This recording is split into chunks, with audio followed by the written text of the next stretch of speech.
Hey guys, welcome to another video here with Queen City Reefs and More, where you can follow my journey with my reef aquariums, with my family after moving here from Texas.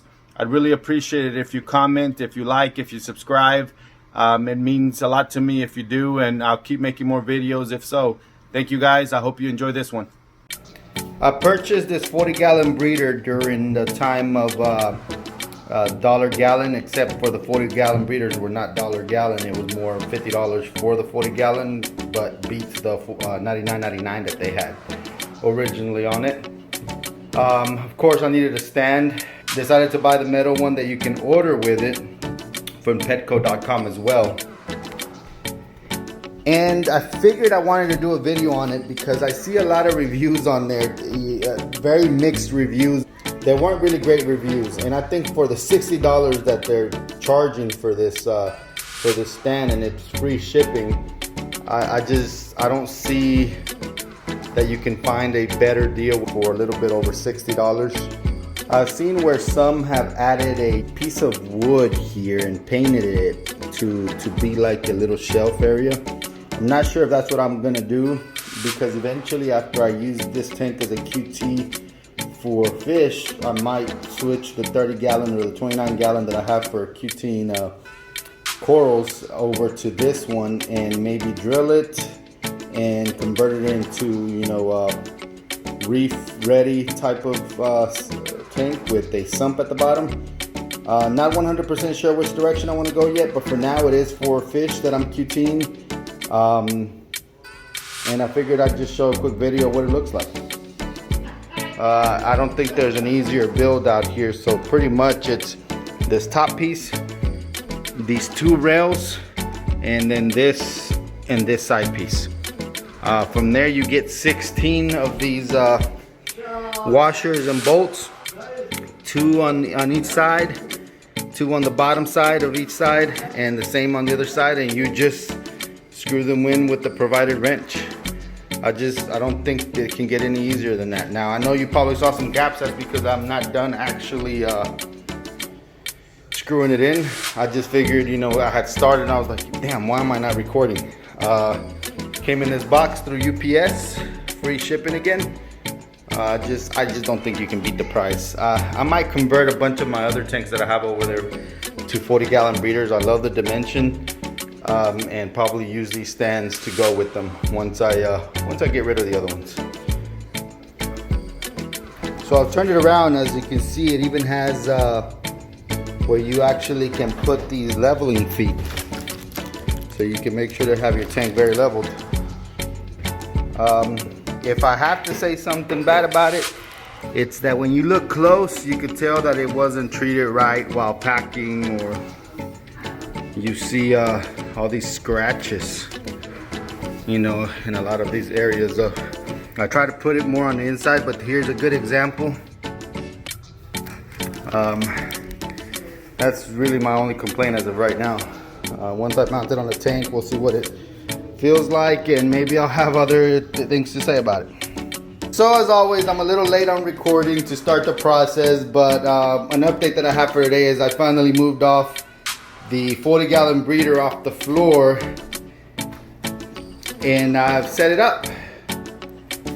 For now, this is what it looks like. Of course, there's wiring everywhere, and I don't plan on making that, you know, look better. Here's a remote that controls that pump. There's a pump running over here. It's running a Tidal Chem 110 for filtration, and it has a bunch of rock that came from a main display to keep those the ammonia and all that low. Alright, so I have a bunch of coral. No, this is not new coral I just bought. I'm actually cleaning up this quarantine tank. As you can see, somehow, some way, I have a bunch of algae. This is what I don't understand. You hear about you getting algae because you overfeed. There's too many nutrients in the tank, so that means you overfeed, so on and so forth, etc., etc. I have no fish in this tank, so I have no reason to feed. I maybe once a week drop some food for the peppermint shrimp that I have in here, just, you know, so they won't starve out. But aside from that, I don't feed, and I feed very little that once a week. So I'm not sure. I am thinking I am going to maybe send an ICP test if this continues after this cleanup, because it may be my water, right? I made sure that, you know, when this first, well, let me clear that up. When this first started, it had been a while since I had changed the Rodi filters. So I actually made a change a few weeks ago, and the water that's in here now is from the brand new filters. I run a 5-stage Mellows Reef Rodi system. So it's 2 carbon blocks, 1 sediment, and the 2 membranes and the DI part. So that being said, I have not seen this clear up. As a matter of fact, I've seen it grow more. So I'm going to be doing a cleanup here of removing all this algae from this tray and scrubbing anything that I need to scrub from the rocks, and then putting all this back together. And now I'm gonna hope that this doesn't happen again. All right, so here we are at the sink. As you can see, this is how bad this is. One thing I've noticed, which is a good thing, is you notice the coralline algae? I had not paid attention to this. I did not actually see it so much in the tank. You can see it on the PVC growing. So that's a good sign, right? I can grow coralline algae in there. I also can grow green hair algae. Alright, so this is after the cleaning, and I know what you're thinking. You did this with regular tap water. I sure did. Would have probably killed the coralline algae, probably did. Wasn't interested in keeping it anyways. But I am going to rinse this out now in Rodi water. At the same time, I am going to add some ammonia neutralizer to the tank, and chlorine and chloramine neutralizer, which I think is called Prime. Once I do add it back, and then once it runs for a few minutes, I'll add the corals back. So one last step I am going to do is add hydrogen peroxide to this to make sure that I do kill anything that's left. And I'll take you through the next steps here in a minute. So there's a lot of importance to cleaning up your tank, and the reason I say that is because I think I have discovered why my nutrients were high. Now I didn't do a perfect job of cleaning everything, because as you can see, you can still see some, and that may grow, we'll see.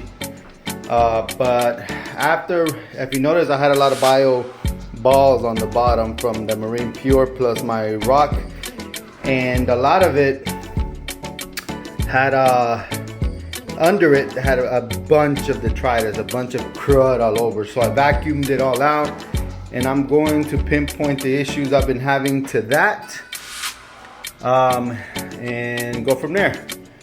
So I'm gonna add all the corals back. I've cleaned everything up. Another thing I did was I moved the pumps here to the bottom so it can keep maybe everything that's from the floor suspended, and hopefully that also helps out, and we will go from there. I'm not sure how the invertebrates that I do have in here will like it, but we'll keep an eye on that as well.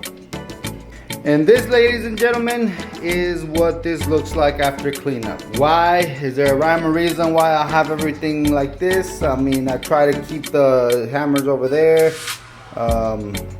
torches away, elegance right there, 8 cans right there, Lobo right there, long tentacle coral plate right there, and this is what the finished product looks like once everything's cleaned up. We'll see how long this lasts. Well, I appreciate you watching this video. As always, I'd really appreciate it if you subscribe, if you like, if you comment below, hit the notification bell so you can be notified every time I make a video like this. And if there's anything you'd like to see, just let me know. Alright guys, see you on the next one.